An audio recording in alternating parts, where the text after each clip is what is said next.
Hello everybody. We'll continue with our lesson of forces in motion. Today we are going to finish this lesson. Hopefully you are understanding everything that we have learned before. So once again, please have your book with you, take notes, any questions, any queries, please do not hesitate to ask me whatever you don't understand. Okay, so imagine that you are in a boat racing. You have been asked to compete with one of the friend of you in boat racing. Okay, how would you know that who is going to go faster? You know that to start going faster you row harder and harder. This will increase your acceleration as your force increases, as long as your mass is not also changing.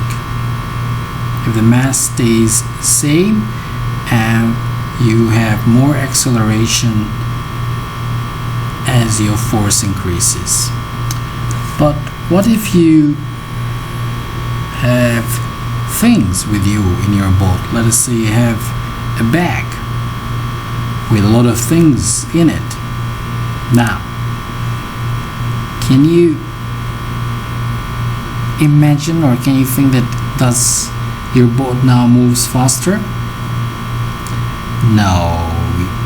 Acceleration decreases as your mass increases, as long as your force is not also changing. So having more mass is going to decrease your acceleration.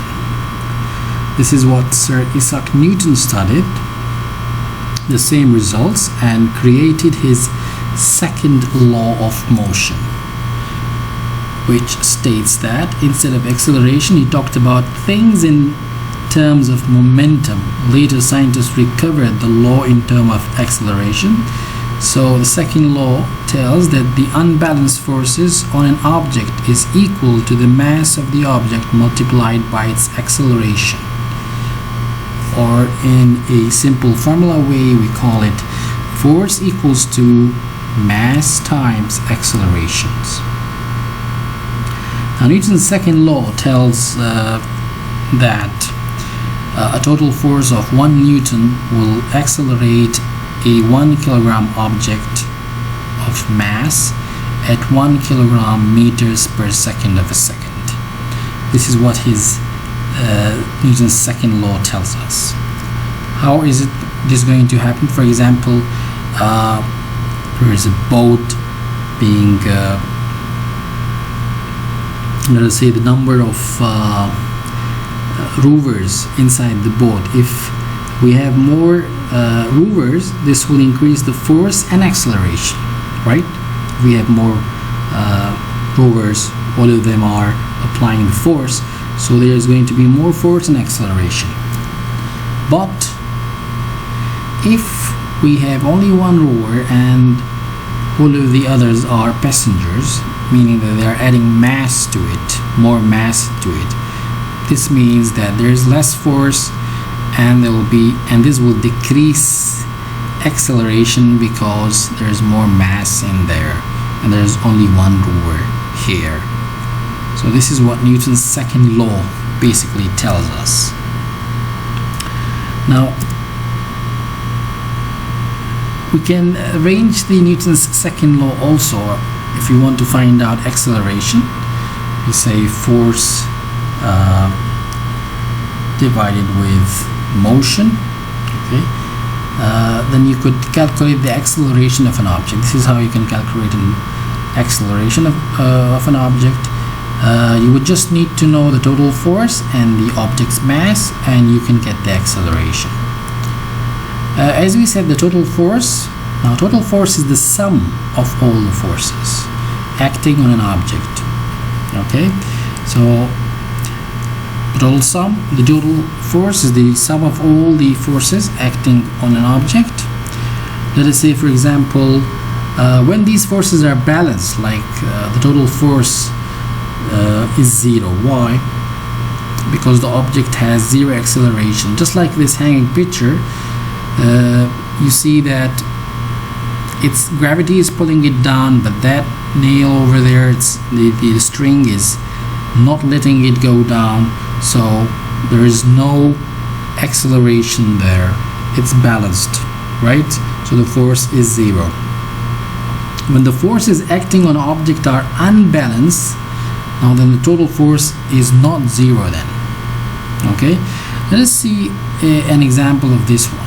For example, you have here a rowing boat where the rowing forces are 50 newtons, and you have water resistance on both sides of 10 newtons.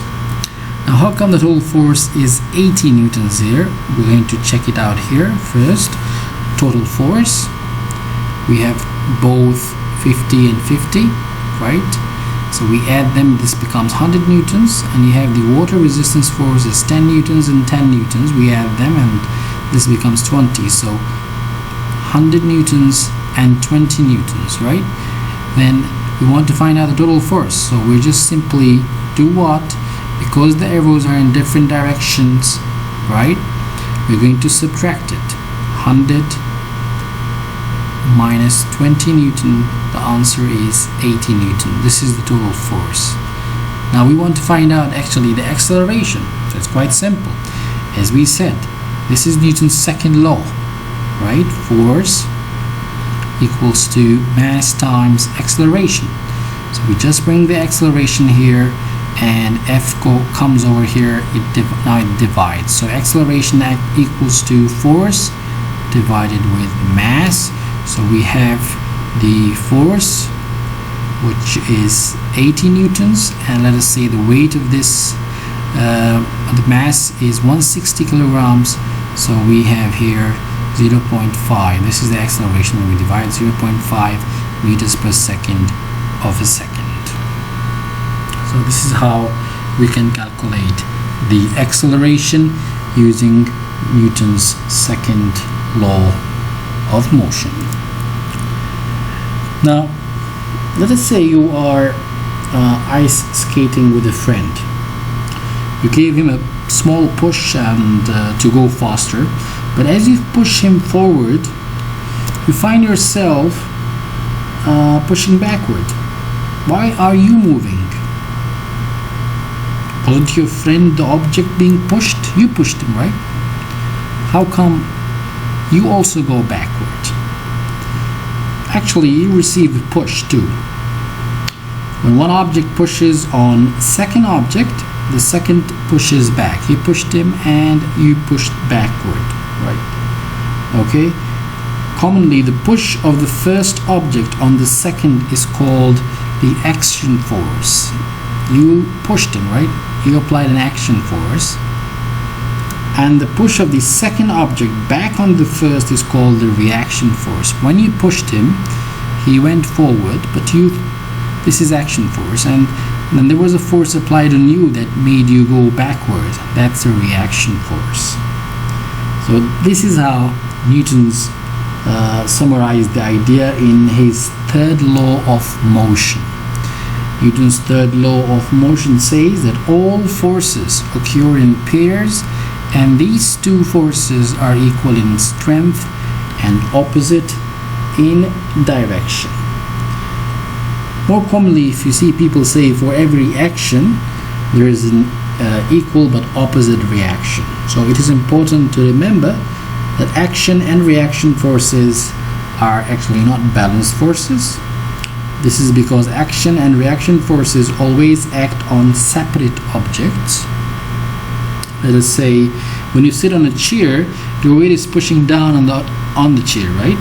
A reaction force forms, the chair pushes back on you.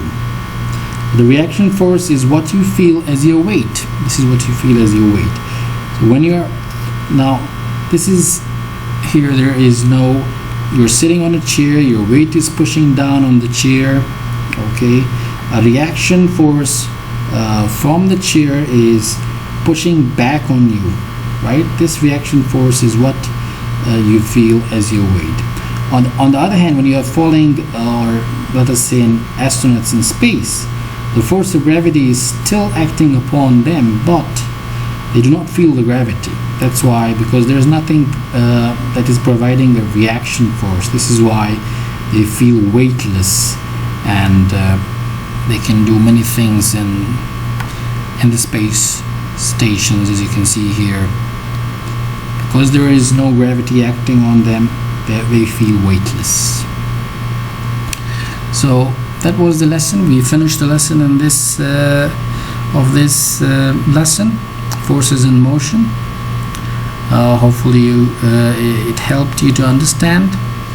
Any question that you about the lesson, please ask me, as I said you.